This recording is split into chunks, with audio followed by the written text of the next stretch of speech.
बच्चों, आज भी आपको 20 क्वेश्चन मिलेंगे जो कि प्रश्न पत्र में पूछे जाते हैं। तो सबसे पहला प्रश्न है, आदित्य L1 किस देश का पहला सौर मिशन है? ए अमेरिका, बी चीन, सी भारत, डी नेपाल। और अगर आपने अभी हाल ही में दो जो आपका सितंबर था उसी दिन श्रीहरिकोटा से लॉन्च किया गया और ये भारत का पहला सौर मिशन है, इसलिए वेरी मोस्ट इंपॉर्टेंट यहाँ से ऑप्शन सी अगर आपने चुनते हैं तो आप बिल्कुल सही हैं। बढ़ता हूं अगले प्रश्न पर। अगला प्रश्न है, निम्न में से भारत के कभी राष्ट्रपति नहीं रहे उनका नाम क्या है? Doctor Rajendra Prasad, APJ Abdul Kalam, Jawaharlal Nehru, Sarvepalli Radhakrishnan. और अगर आपने इसका आंसर चुना है सी तो आप बिल्कुल सी, हाँ, जवाहरलाल नेहरू चूंकि भारत के प्रथम प्रधानमंत्री बने, ये राष्ट्रपति कभी नहीं रहे।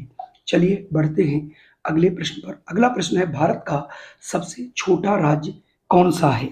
राजस्थान, उत्तर प्रदेश, गोवा या फिर सिक्किम। और अगर आपने आंसर चुना है सी गोवा तो भी आप बिल्कुल सही हैं, क्योंकि राजस्थान भारत का सबसे बड़ा राज्य है और गोवा जो है वो सबसे छोटा राज्य है। अगला प्रश्न है, कंप्यूटर का कौन सा भाग नहीं है? Mouse, processor, memory, remote.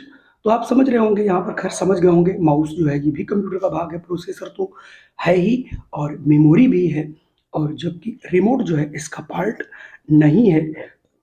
Option D वाला सही होगा। अगला प्रश्न है, विक्रम साराभाई अंतरिक्ष केंद्र कहाँ है, यानी इसरो कहाँ है? लखनऊ, मुंबई, बेंगलोर या तिरुवनंतपुरम। और अगर आपने इस प्रश्न को सही ढंग से पढ़ा है, कई बार चर्चे में रहा है, और अगर इसका आंसर चुनते हो डी तो आप बिल्कुल सही हो। बढ़ते हैं अगले प्रश्न पर। अगला प्रश्न है, राज्यसभा का सभापति कौन होता है? प्रधानमंत्री, राष्ट्रपति, उपराष्ट्रपति, वित्त मंत्री। जल्दी से कमेंट करिए, और अगर आप इसका आंसर चुनते हैं सी उपराष्ट्रपति तो आप बिल्कुल सही हैं। चलिए बढ़ते हैं अगले प्रश्न पर। सातवां है, एकता स्थल किसकी समाधि स्थल है? शंकर दयाल शर्मा, ज्ञानी जैल सिंह, बी आर अम्बेडकर या जगजीवन राम। ऐसा प्रश्न कई बार पूछा गया, इसलिए यहाँ पर ये प्रश्न रखा गया। और अगर आपका आंसर है बी ज्ञानी जैल सिंह तो आप सही हैं, और कोई ऑप्शन अगर चुनते हैं तो आप गलत हैं। अगला प्रश्न आठवां है, निम्न में से कौन भारतीय नोबेल पुरस्कार विजेता नहीं है? रविन्द्रनाथ टैगोर, अमर्त्य सेन, सीवी रमन, जी शंकर कुरूप। तो आपको सभी नामों से इनसे वाकिफ होंगे, और नोबेल पुरस्कार जो है पूरे विश्व का सबसे बड़ा पुरस्कार है।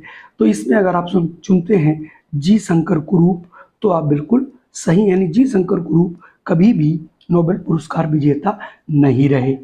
अगला प्रश्न, ज्ञानपीठ पुरस्कार किससे संबंधित है? पुरस्कार से भी दो प्रश्न पूछे गए हैं पिछली बार, इसीलिए मैंने यहाँ पे रखे हैं। तो ज्ञानपीठ पुरस्कार साहित्य से, विज्ञान से, वीरता से या फिर इनमें से कोई नहीं।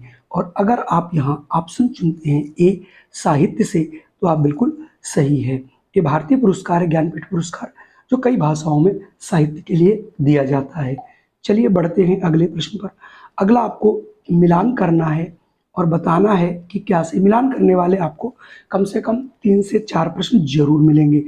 झारखंड, गुजरात, पंजाब, असम। आप इधर देखेंगे तो बिहू है, भांगड़ा है, गारबा है और सरहुल है। तो यहाँ पर ये देखिए, इधर तो ये राज्य दिए गए हैं और ये वहाँ के नृत्य दिए गए हैं राज्यों के।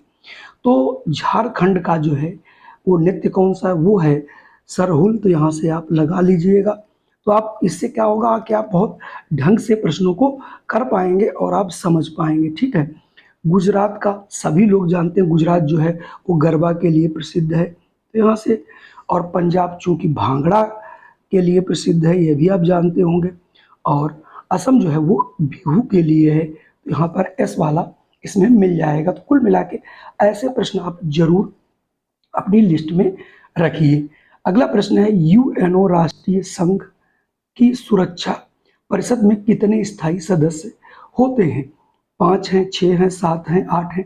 फिलहाल वर्तमान में लेकर के मतलब 1945 से लेकर के आज तक अभी तक केवल और केवल 5 ही देश स्थायी हैं, जिनमें भारत कई बार मांग कर चुका है, लेकिन अभी कभी भी भारत जो है स्थायी सदस्य नहीं बन पाया।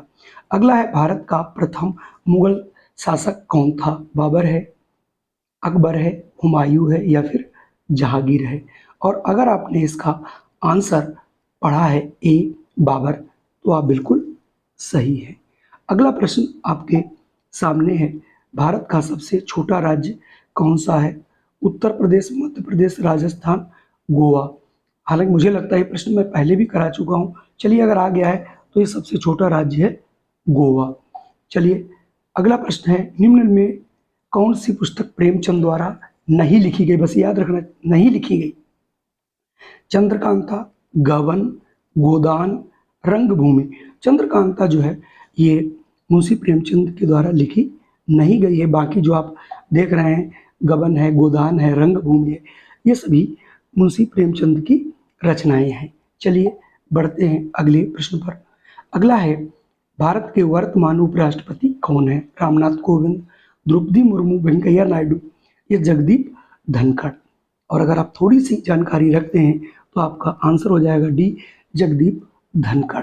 चूंकि द्रौपदी मुर्मू इस समय राष्ट्रपति हैं, रामनाथ कोविंद इससे पहले थे, वेंकैया नायडू भी उपराष्ट्रपति थे जगदीप धनखड़ के पहले। अगला प्रश्न है, कौन सा उपकरण यांत्रिक ऊर्जा को वैद्युत ऊर्जा में बदलता है? माइक्रोफोन, सोलर सेल, विद्युत बल्ब या फिर डायनमो। तो डायनमो जो होता है ये यांत्रिकी ऊर्जा को विद्युत ऊर्जा में बदलता है, तो ऑप्शन यहाँ से डी वाला हो जाएगा। चलिए बढ़ते हैं अगले प्रश्न पर। अगला प्रश्न है, निम्न में कौन प्राथमिक रंग नहीं है? लाल, हरा, नीला या फिर पीला। चूंकि प्राथमिक रंग 3 ही हैं जिन्हें प्राइमरी कलर्स कहते हैं, लाल है, हरा है, नीला है। पीला जो है प्राथमिक रंग नहीं है, इसका मतलब ऑप्शन डी हो जाएगा। इसको याद करने का सबसे अच्छा, अगर आप फार्मूला चाहें तो यहाँ से निकाल सकते हैं, नी ह ला। नी से हो जाएगा नीला, हा से हरा और ला से लाल। जीवन भर आपको याद रहेगा।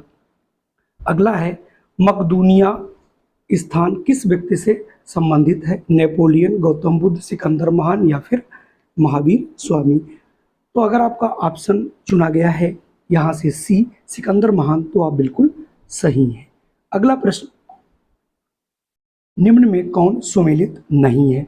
यहाँ पर कुछ नाम दिए गए हैं और उनसे संबंधित उनके जो उपनाम हैं वो कौन से संबंधित नहीं है? मेजर ध्यानचंद हॉकी के जादूगर हैं, सही है गलत? मैरी कॉम सुपर मॉम, अगर सही है या गलत है? शोएब अख्तर रावलपिंडी एक्सप्रेस और मिल्खा सिंह टारपीडो। तो चूँकि मिल्खा सिंह को आप जानते होंगे फ्लाइंग सिख के नाम से जाना जाता है, ना कि टारपीडो, तो यहाँ से ऑप्शन स्वाभाविक रूप से डी सही होगा। और अगर आपने ऑप्शन डी सुना है तो आप बिल्कुल सही हैं। अगला प्रश्न और आखिरी प्रश्न है, विटीकल्चर का संबंध किससे है? अंगूर की खेती, कछुआ पालन, मत्स्य पालन या फिर मधुमक्खी पालन। और विटीकल्चर आपको मालूम होना चाहिए अंगूरों की खेती से संबंधित है, यहाँ से ऑप्शन ए हो जाएगा। कुल मिला के आज के हमारे ये 20 प्रश्न थे, जो कि हमने पिछला जो पेपर हुआ था 2022 का, उसी का संदर्भ ग्रहण करते हुए आप लोगों के लिए तैयार किया गया था। संभवतः पसंद आया होगा। अगर पसंद आया हो तो इसे कर दीजिए लाइक, और चैनल पे पहली बार हो तो इसे कर लीजिए सब्सक्राइब, और अपने इष्ट मित्रों को ज़्यादा से ज़्यादा शेयर कीजिए, जिससे हमें मोटिवेशन मिल सके। जय हिंद, वंदे मातरम। फिर मिलता हूँ एक नई वीडियो के साथ।